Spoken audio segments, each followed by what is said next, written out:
বাংলাদেশ স্বাধীন রাষ্ট্র, এই দেশের দিকে যদি কেউ আঙ্গুল তোলে, এই দেশের মানুষ কখনোই আধিপত্যবাদের সামনে মাথা নত করে নয়। সবচেয়ে বড় অভিযোগ হচ্ছে ভারতের সেভেন সিস্টার নামে পরিচিত 7টি রাজ্যের বিদ্রোহী দল গঠন করে ভারতকে অস্থিতিশীল করার প্রচেষ্টা। এমনকি চীন ও পাকিস্তান মিলে ভারতের যতটা ক্ষতি করতে পারেনি, তিনি একাই তার চেয়ে বেশি ক্ষতি করার চেষ্টা করেছিলেন। নেতার মুক্তির সংবাদে এই লক্ষ লক্ষ মানুষ জমায়েত, এতেই বোঝা যায় উনি কতটুকু দেশপ্রেমিক ছিল এবং কতটুকু দলের এবং দেশের নিবেদিত প্রাণ ছিলেন। সম্মানিত দর্শক, আপনাদের মাঝে একটি গুরুত্বপূর্ণ ভিডিও নিয়ে হাজির হয়েছি। দর্শক, ভিডিওটা কিন্তু অত্যন্ত গুরুত্বপূর্ণ। এই ভিডিওটা অনেক চাঞ্চল্যকর তথ্য রয়েছে। এই ভিডিওতে বিভিন্ন ধরনের খুন খারাপি, রাহাজানি এবং তাদের কুকর্ম প্রকাশ করা হয়েছে, যাদের এই ক্যারেক্টার বিভিন্ন ধরনের রাহাজানি চলছে। এবং এদিকে পুলিশ বাবরকে ছেড়ে দিয়েছেন শুনে নরেন্দ্র মোদী হারে স্টুপ করেছেন এবং সেই স্টুপে পরেই নরেন্দ্র মোদী মুখ থেকে কথা বের হচ্ছে না এবং এই বাবরকে দেখে খুবই ভয়াবহ অবস্থায় আছেন ভারতের এই 7 সীমান্তের লোকেরা। দর্শক, এই বাবর কে এবং এই বাবর কেন ছাড়া পেয়েছেন এতদিন পরে এবং 15-16 বছর আটকিয়েছিলেন, রাখলেন কেন বাবরকে? দর্শক, আমরা এই ভিডিওতে দেখবো। খুবই গুরুত্বপূর্ণ একটি ভিডিও, না টেনে সম্পূর্ণ ভিডিওটা দেখবেন। দর্শক, দেরি না করে চলুন, কথা না বেড়ে দেখে আসি সম্পূর্ণ ভিডিওটি। দিকে যদি কেউ আঙ্গুল তোলে, এই দেশের মানুষ কখনোই আধিপত্যবাদের সামনে মাথা নত করে নয়। ভবিষ্যতে ইনশাল্লাহ করবে না। আমরা দেখতে পাচ্ছি পার্শ্ববর্তী দেশ কোথায় বলে বন্ধু, কাজে তারা বাংলাদেশের শত্রু। কথা বলেন ঠিক না? সেই আগরতলায় বাংলাদেশের কনসুলেটে হামলা হয়েছে আন্তর্জাতিক আইনে। এটা অপরাধ, এই অপরাধ ক্ষমার অযোগ্য। আমরা হুঁশিয়ার করে দিতে চাই, আমাদের এই স্বাধীন দেশে কনসুলেটে আঘাত করা, আমাদের সার্বভৌমত্বে আঘাত করা। বাংলার মানুষ স্বাধীনতা আছে রক্তক্ষয়ী যুদ্ধের মাধ্যমে।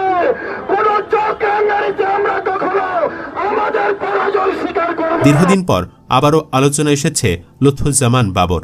লুৎফুজ্জামান বাবরের বিরুদ্ধে সবচেয়ে বড় অভিযোগ হচ্ছে ভারতের সেভেন সিস্টার নামে পরিচিত 7টি রাজ্যের বিদ্রোহী দল গঠন করে ভারতকে অস্থিতিশীল করার প্রচেষ্টা। এমনকি চীন ও পাকিস্তান মিলে ভারতের যতটা ক্ষতি করতে পারেনি, তিনি একাই তার চেয়ে বেশি ক্ষতি করার চেষ্টা করেছিলেন।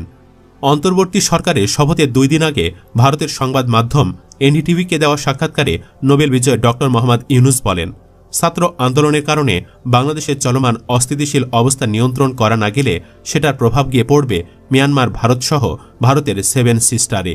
তার এই বক্তব্যের পর হঠাৎই সামাজিক যোগাযোগ মাধ্যমে লুৎফুজ্জামান বাবরকে নিয়ে আলোচনা করতে শুরু করে। ডক্টর ইউনুসে 7 সিস্টারের কথা বলেন, সেটা আসলে কি? কেনই বা বাংলাদেশে অস্থিরতা তৈরি হলে 7 সিস্টারে তার প্রভাব পড়বে? চলুন তার বিস্তারিত জেনে নেওয়া যাক। ভারতের অরুণাচল প্রদেশ, আসাম, ত্রিপুরা, নাগাল্যান্ড, মণিপুর, মিজোরাম ও মেঘালয়, এই 7টি রাজ্যকে একত্রে 7 সিস্টার বলা হয়ে থাকে। অনেকে মনে করেন লুৎফুজ্জামান বাবর ভারত সরকারের কাছে একটা আতঙ্কের নাম। বলা হয়ে থাকে তার দায়িত্বকালে ভারত বাংলাদেশ সীমান্তে সবসময় অস্থিরতা লেগেই থাকত। ভারতে একটি গুলি করলে পাল্টা 2টি ছুটত বিজেপি। তার সময় বাংলাদেশের সাহস হাড়ে হাড়ে টের পেয়েছিল ভারত।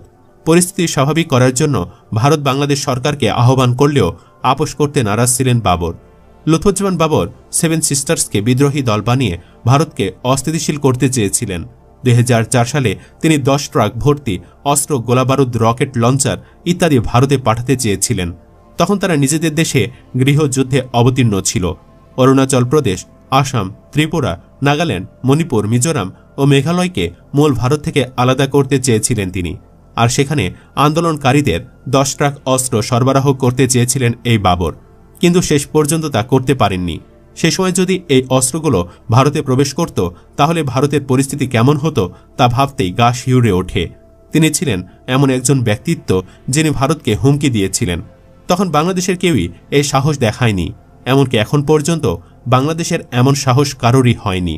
10 ট্রাক অস্ত্র মামলাটি হয়তো অনেকে ভুলে গেছেন, কিন্তু সেই সময়ে উদ্ধারকৃত অস্ত্রের আনুমানিক মূল্য ছিল প্রায় 27,000 কোটি টাকা।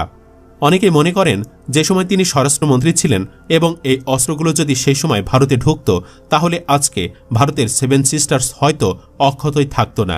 ভারত তখন নিজেদের নিরাপত্তা নিয়ে এতটাই ব্যস্ত হয়ে পড়ত যে বাংলাদেশের অভ্যন্তরীণ বিষয়ে হস্তক্ষেপ করার সময় পেত না। ফলে হয়তো বাংলাদেশকেও 17 বছর এই দুঃশাসন সহ্য করতে হতো না। তার সেই বিখ্যাত dialogue we are looking for শত্রুজ, যা আজও অনেকে ভুলতে পারেননি। 2001 থেকে বিএনপির নেতৃত্বাধীন জোট বাংলাদেশ সরকার গঠন করার পর যে কয়েকজন ব্যক্তি প্রবল ক্ষমতাবান হয়ে ওঠেন তাদের মধ্যে লুৎফুজ্জামান বাবর ছিলেন অন্যতম। 3 অক্টোবর 2010 সালে 10 লাখ অস্ত্র মামলায় অ্যারেস্ট করা হয় বাবরকে। এই মামলায় তাকে মৃত্যুদণ্ড দেওয়া হয়। খালেদা জিয়া সরকারের সময় প্রবল অস্বস্তি তৈরি করেছিল এই 10 ট্রাক সমপরিমাণ অস্ত্র উদ্ধারের বিষয়টি।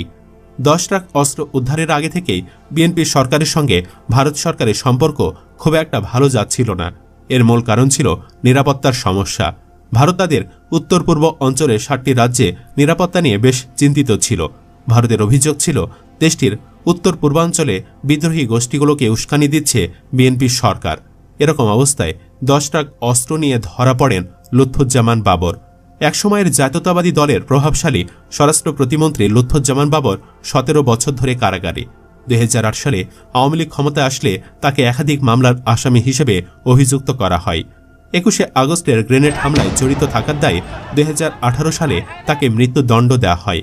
আর 2004 সালে ধরা পড়া 10 ট্রাক অস্ত্রের চালান মামলায়ও তাকে ফাঁসির দণ্ড দেওয়া হয়। কেরানীগঞ্জে ঢাকা কেন্দ্রীয় কারাগার থেকে বের হয়েছে সাবেক স্বরাষ্ট্রমন্ত্রী, প্রতিমন্ত্রী এবং বিএনপির নেতা লুৎফুজ্জামান বাবর। সেখানে আছেন সহকর্মী মনিরুল ইসলাম। মনি, একটু জানাবেন, সমর্থকরা তো অনেকক্ষণ ধরে সেখানে অপেক্ষা করছেন, সবশেষ পরিস্থিতি কি সেখানকার? 17.5 বছর পর লুৎফুজ্জামান বাবর এখন কারামুক্ত।